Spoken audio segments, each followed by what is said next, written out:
Welcome to another episode of What's Working in E-commerce. I'm your host, Egan Heath. I'm the owner of Caravan Digital. We're an e-commerce marketing agency. We help e-commerce brands, sell through their website using Google Ads, Facebook and Instagram ads, and CVO email automation.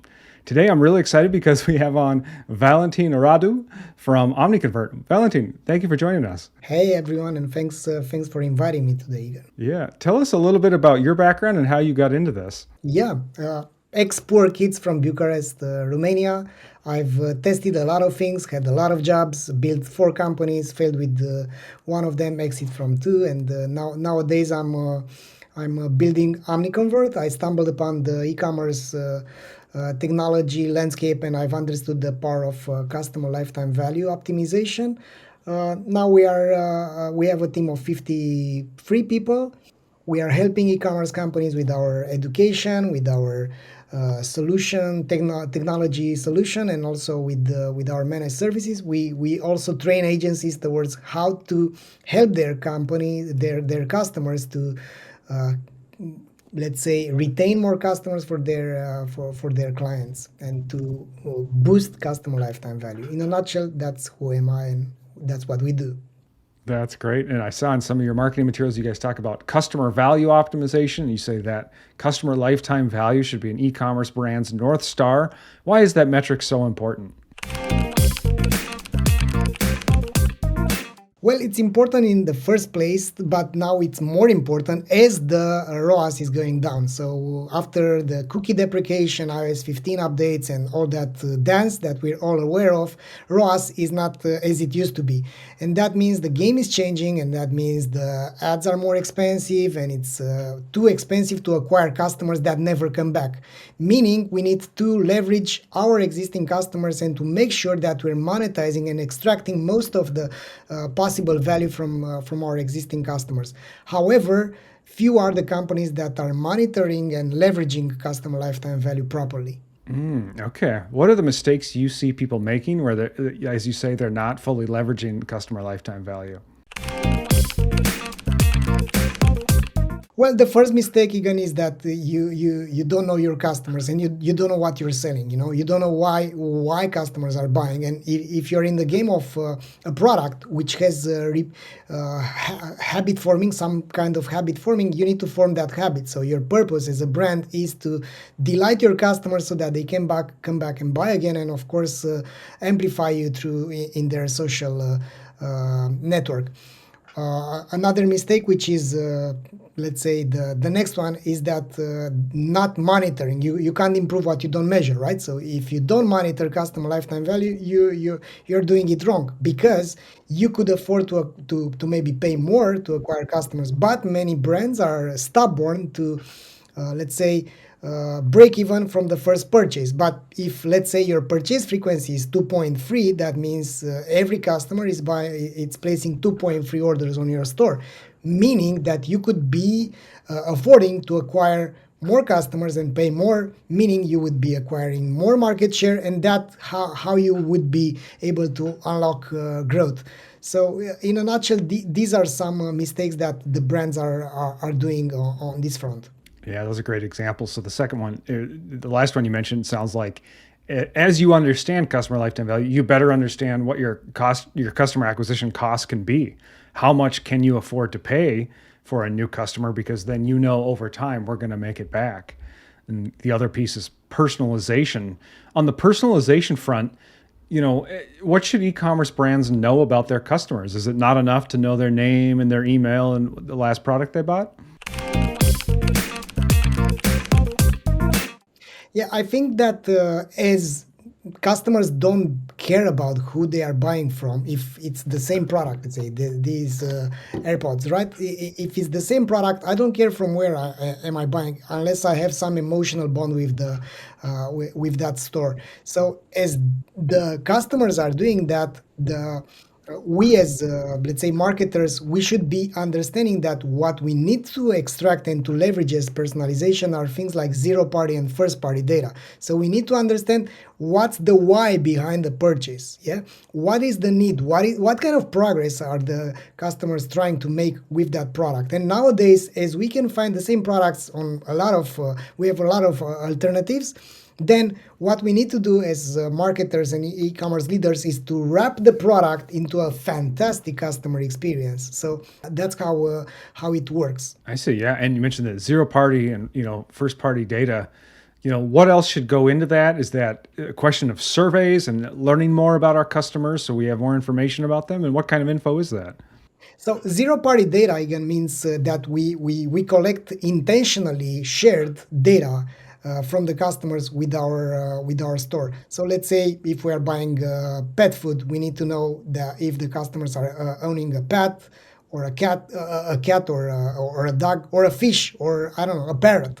So knowing this allows us to craft messages and to be relevant at the end of the day. It's not about personalization per se, because we don't need personalization, we need relevancy. Yeah, we need we need a brand that takes care about our needs. They are not shooting in the dark with their messages bombarding us with the discount. So this is the zero party data. So collecting zero party data allows you to increase conversion rate and also increase customer lifetime value. Once the customers are buying from our store, then we can have a sequence for the parrot owners, for the fish owners, or for the dog owners, and then we will craft the purchase frequency, because if you are owning a fish, then you are buying food every 30 days, and if you have a cat, maybe you buy food every 2 months or 2 weeks or whatever. So knowing these things with the zero party data allows us to become relevant by doing personalization.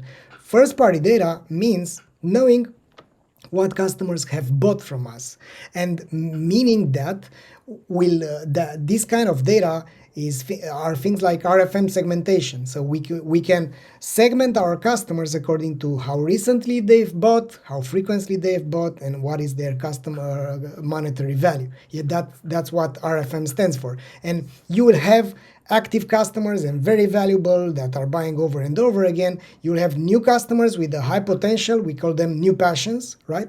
We have ex-lovers, right? Customers that used to buy from you but never came back, yeah? And according to that, you will be very relevant knowing that you have this type of relationships. As a brand, you establish thousands or hundreds of relationships with a lot of individuals. Now, you can't pick up the phone and call thousands of customers, but you can segment them, and you can send different email campaigns, because there are 4 campaigns in any customer value optimization endeavor. The acquisition campaigns, acquiring the customers that matter. The onboarding campaigns, like making sure that you onboard customers properly. The nurturing campaigns, yeah, developing customers and handling them properly, like being relevant. And the 4 type of campaigns are the reactivation campaigns. Knowing this type of campaigns and the type of customers that you have will allow you to level up your marketing game. Wow, those are some great examples there, and I can see how you really go deep on developing that customer lifetime value. Just so I understand, so zero party data, that's data that the customer is sharing with you, and then first party data, that's information we know about them based on their purchase behavior. Is that right?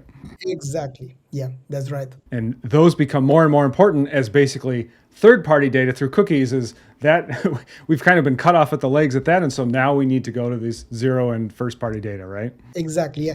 One trick, for instance, to boost ROAS and improve customer lifetime value again is to use RFM segmentation to build segments of your best customers, and then improve Facebook or Google algorithm by pushing this type of audiences to them, right? So building lookalike audiences based on customers that are dynamically changing their RFM segment. That's something that, by the way, we are doing with our technology. I see. So RFM, just to make sure I understand it, so that's recency, how recent did they buy? Frequency, how often do they buy? And M is monetary value. Is that like customer lifetime value? Exactly. Yeah. Okay. Got it. And so what that might look like for maybe someone listening to this or watching this is maybe there's different segments inside Klaviyo, if you're using Klaviyo for email marketing, and you're actually breaking those out maybe by some RFM type metrics, and then feeding those audiences into Facebook and using lookalikes to say, hey, Facebook, find us more people like this who, bought recently, who frequently buy, and are high customer lifetime value type customers. Yeah, that look like our best customers, because at this moment, as I think the figure was 75% in some countries, 75% of the users are not sharing data with Facebook anymore. So that means the base of customers are that Facebook can match is lower than it used to be. So that means you are helping Facebook algorithm, saying to Facebook, you know what, I do know which are my best customers. Here's a batch of, I don't know, 1,500 customers. These are my best ones. Find all sorts of affinities between them and bring me more like these ones. And a case study that we have been publishing recently stated that 20% uplift got a 20% uplift in ROAS, which is not an easy thing to do nowadays, right? By using this type of method to acquire new customers. So if comparing with the normal acquisition campaigns, relying on Facebook's algorithm versus relying on your own RFM segment. So I think the future is more towards owning your own data. And that's why, for instance, if you're on Shopify or if you have your direct to consumer, I think you're doing the right thing because you have your own radio station, let's say. If you rely on Amazon, for instance, that's you don't own the relationship between you and your customers. Now I'm looking at, you've got Omniconvert, but then you've also got this academy, CVO Academy. I assume that's Customer Value Optimization Academy. I see some great heavy hitters here, people from Klaviyo and other companies that actually teach in this course. Can you tell us a little bit about this course and who it's for? Yeah, of course. So 1 year ago, I got all sorts of questions from all sorts of customers and prospects and friends. How can I do it? How can I do it? And I said, okay, let's do it. So I teamed up with a bunch of heavy hitters, like you've said, Egan. We rolled up our sleeves. We are on 3 continents, so we've decided to provide together knowledge towards to help retailers and e-commerce companies to level up their game. This course is for experts, which they want to get higher. It's for newbies that want to understand what's all about the e-commerce, because let's face it, the only, let's say, the most of the education is coming from Facebook and Google. And guess what? That's their customer value optimization technique, right? Because you end up putting an equal sign between growth and ad spend, which is not correct, right? It's better to use other channels as well, like email, like SMS, and so on. So basically, you have other channels, and it's not all about spending money to grow your e-commerce. So this course has a lot of chapters, of course, but we also have a free version of it, a smaller version of it. And this is for any person which is looking to level up their understanding about how an e-commerce can grow without throwing money on ads. Tell us a little bit about Omniconvert.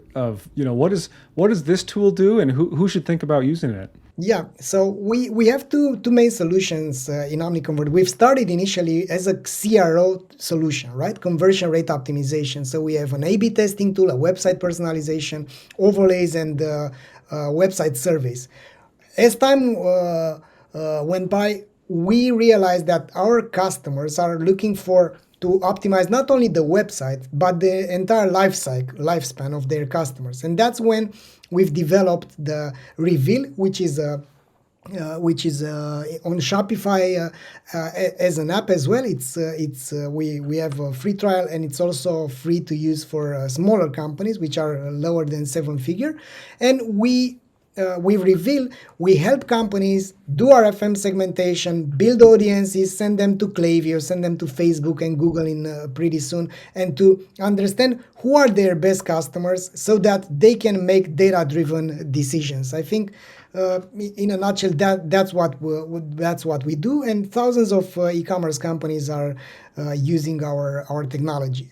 Yeah, that's right. Thank you. And so it sounds like with Reveal, that's a great place to start in terms of get some analytics, start to look at the numbers, and then potentially increase those numbers, right? Yeah, that's right. It all starts with measuring what matters. Total left turn on the personal side, Valentin. Tell us a little bit about Romania. For anybody who's not been there or been to Bucharest or anything, like what's something that people on the outside don't know that they should know about Romania? Yeah, besides Dracula, which is the main theme over here, we have the largest delta in Europe, the Danube Delta, which is a fantastic place to come. So basically, you have sea, we have waters, we have a lot of birds. There are hundreds of species of birds over here, and it's still one of the most, let's say, wild parks in Europe. So we have a lot of forest and basically imagine that back in the 1990s, we used to have 65% of our surface was forest. Wow, beautiful. Well, I hope to come see it someday. That sounds wonderful. You're welcome. Yeah. All right, thank you. Is there anything else I should have asked you, or anything you want to share with our audience of e-commerce brands and agencies? Yeah. So what I want to state from a message from my heart. So I'm just like coming through your life. Maybe you're hearing this.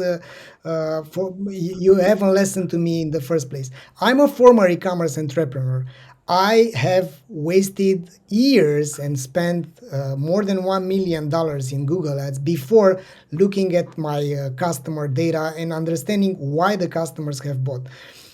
I was struggling as a former entrepreneur, and I think one of the most untapped and your gold mine as an e-commerce entrepreneur are your customers. So no matter if you are doing this type of advanced things that I'm telling you about, go there and ask your customers why they've bought from you, what stopped them from buying again. Go there and ask them, because otherwise you will be sitting in your office struggling to make ads work.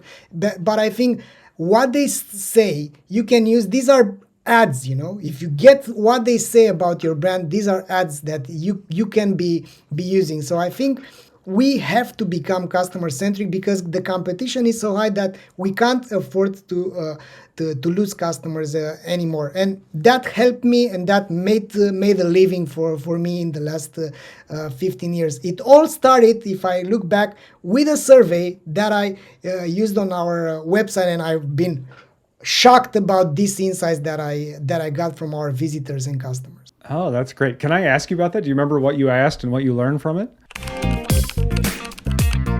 Oh yeah, of course. So we were struggling to make the conversion rate happen. It was that blue line in Google Analytics, and it was flat. We were spending a lot of money on Google AdWords.